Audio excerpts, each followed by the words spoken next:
Well, it's now appropriate to refer to him as the former head coach of Syracuse men's lacrosse.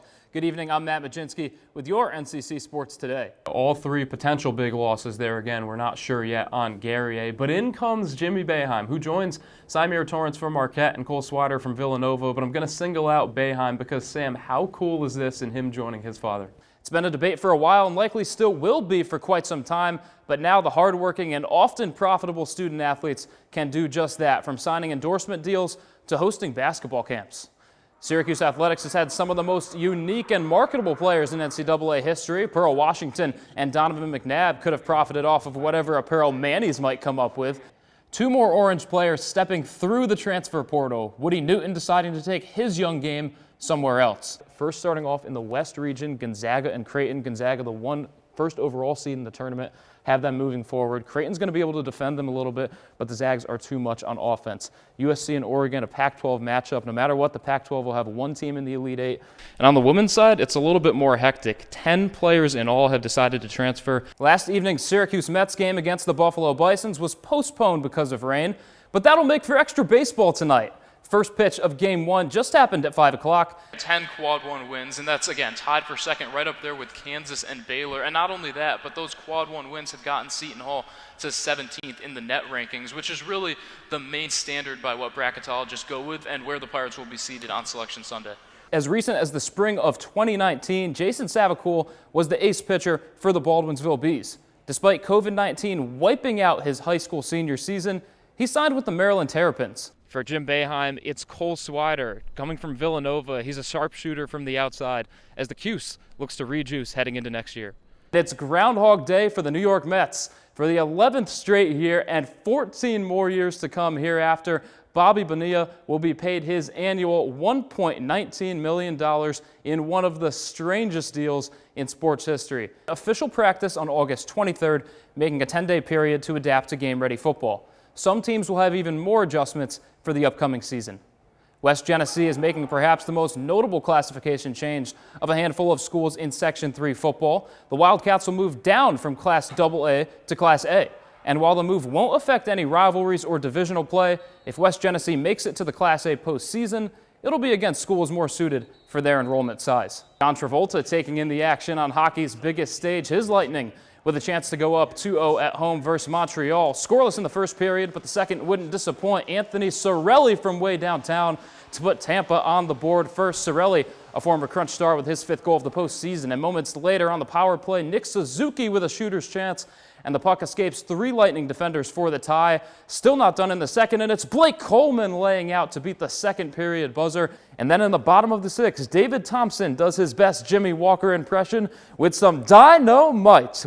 And then it became the Jack Ferguson show. He shoots over 50% from downtown on the season, and he caught fire, going off for 11 points in the first half, all in a 4-minute span. Same spot, same result. Colgate up big, 33-19. 2020 has been a challenging year, but the Syracuse community continues to work together to become a team. Bringing the community back together. We can't do it by ourselves. It takes the whole community to come together to make changes. So former SU Hoops legend Eric Devendorf teamed up with the Syracuse Police Department for a free basketball camp for kids in the area. Kids need someone to look up to, and after the kids see someone on TV, then they see them in real life, and they know it's real. Sledge's 2 sons were pleasantly surprised. Kind of didn't tell them, so I didn't want to spoil it. So when they came down here, they were excited. The event ran for 4 hours, and campers received free haircuts, backpacks, shoes, shirts, and food. And this event wouldn't have been made complete without a special appearance by Devendorf himself. The former Syracuse star was 3 for 3 in bringing the community together, cheering on the kids at the camp, showing off individual instructions, and of course, giving buckets to the community too. I got here in 2005, and ever since the day I stepped foot in this city, they've supported me wholeheartedly. So it's my job to be able to reciprocate that and give it back. Just trying to bring these kids into a positive environment, man, and hopefully they can build their confidence and lead to bigger things. Events like these are what keeps the Syracuse community stronger than ever.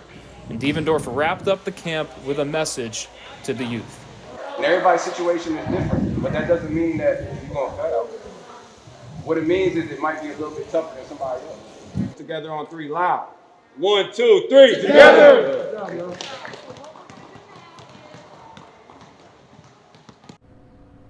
Talha, it's been 2 decades since 3 Syracuse Orange were all chosen in the first 3 rounds of the NFL Draft. Now, since then, plenty of SU stars have made it to pro football's biggest stage, but diving inside the numbers, this year could be extra special for Syracuse. The prospect of getting drafted in the NFL is very slim. In 2019, over 70,000 players competed in the NCAA. Of that number, just 16,380 were draft eligible. Compare that to the 254 draft picks, and just 1.6% of those players made it to the big leagues. This year, the Orange have a chance to have 3 players drafted, all with legitimate chances in the first 3 rounds. Andre Sisco, Terrell Williams, and Ifeatu Melifonwu anchored a shutdown secondary. Ball available and picked off. And could make this draft historic for Syracuse football. Teams, obviously, unless you're Alabama or Clemson, don't have multiple guys, let alone at one position, getting drafted. And so for Syracuse to have not only 3 guys get drafted potentially in a year, but also have 3 guys who play relatively the same position get drafted is pretty historic, and something that only the high-level programs of recently have been able to do. Last night, Andre Sisco posted a video doing football workouts, his first day back on the gridiron since ACL surgery 6 months ago. Sisco's projected by Mel Kiper Jr. as the 7th overall safety heading into the draft, so maybe that timeliness can help out his draft stock a little.